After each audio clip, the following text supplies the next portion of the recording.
రాజీనామా కాదు, రిపేర్ చేయాలి. రాజీనామా ప్రచారం నిజమైతే దారుణమే. పార్టీ సంస్థాగతమైన నిర్మాణం ముఖ్యం. నేత టు కార్యకర్త దాకా అన్ని కీలకం. 10 మంది ఎమ్మెల్యేలతో కలిసి అసెంబ్లీకి వెళ్లడం ఇష్టం లేక పులివెందుల ఎమ్మెల్యే జగన్మోహన్ రెడ్డి రాజీనామా చేస్తారని, ఆయనతో పాటు మిగతా 9 మంది వైసీపీ ఎమ్మెల్యేలు రాజీనామా చేస్తారని సోషల్ మీడియాలో విస్తృత ప్రచారం జరుగుతుంది. ఇదే నిజమైతే దాన్ని మించిన దారుణం ఇంకొకటి ఉండదేమో. దీనిపై ఖచ్చితంగా సమాచారం లేదు. అయితే ప్రతిపక్ష పార్టీ ఇలా చతికిలబడితే అధికార పార్టీకి లాభం చేకూర్చినట్లే. ఓటమి అనేది సహజమైనప్పటికీ ఎప్పుడు కూడా వెన్ను చూపడం అనేది ప్రతిపక్ష పార్టీలకు ఉండకూడదు. ప్రజా జీవితంలో ఉండేవాళ్లు నిత్యం ప్రజలతో ఉండడం వల్ల మళ్ళీ ఇంకోసారి విజయం సాధించే అవకాశం ఉంటుంది. ఈ సమయంలో వైసీపీ చేయాల్సిన కొన్ని పనులు మాత్రం చెప్పొచ్చు. వాటిని ఇలా కింది విధంగా చెప్పుకుందాం. మొన్నటి ఎన్నికల్లో ఇంత దారుణ ఓటమిని వైసీపీ చీఫ్ వైఎస్ జగన్ అస్సలు ఊహించలేదు. ఎందుకంటే ఎక్కువ మంది లబ్ధిదారులు తనకు కనెక్ట్ అయి ఉండడంతో వారు ఓటేసినా తనకు చాలునన్న భ్రమలో ఉండిపోయారు. కానీ ఎన్నికల ఫలితాల తర్వాత అనేక నియోజకవర్గాల్లో ఎక్కడ ఎక్కువ సంక్షేమ పథకాలు అందాయో అక్కడే తక్కువ ఓట్లు వైసీపీకి పోలేనట్లు వచ్చిన నివేదికలు ఆయనకు షాక్ గురి చేస్తున్నాయి.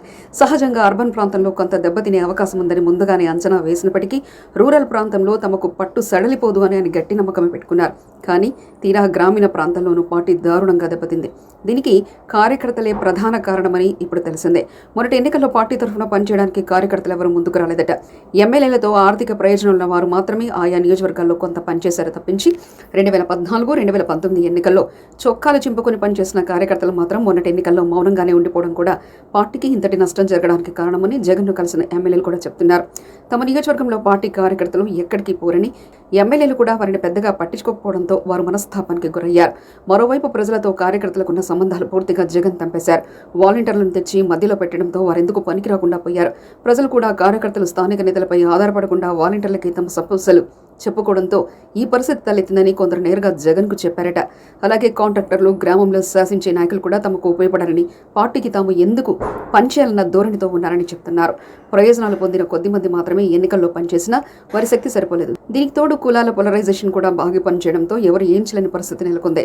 రానున్న ఏ ఎన్నికల్లోనూ వైసీపీ తన బలాన్ని నిరూపించుకోవాలంటే తిరిగి క్యాడర్ను కూడగట్టుకోవడం ముఖ్యం. ముందు జగన్ ఆ పని చేయాలన్నారు. కేవలం సానుభూతి వ్యవహారాలు పనిచేసే రోజులు పోయాయని, క్యాడర్ లేకపోతేనే రానున్న ఏ ఎన్నికల్లో అయినా ఇదే రకమైన ఫలితాలు చూడక తప్పదని నేతలు సైతం చెప్తున్నారు. నేతలు కూడా పెద్ద సంఖ్యలో జారిపోయే అవకాశం ఉంది. అయితే అందులో పెద్దగా ఇబ్బంది పడాల్సిన పని లేదు.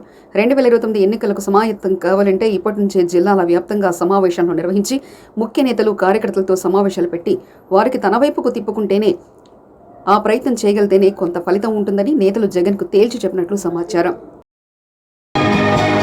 మరిన్ని కథనాల కోసం సబ్స్క్రైబ్ చేసుకోండి మీ అక్షర శిల్పం.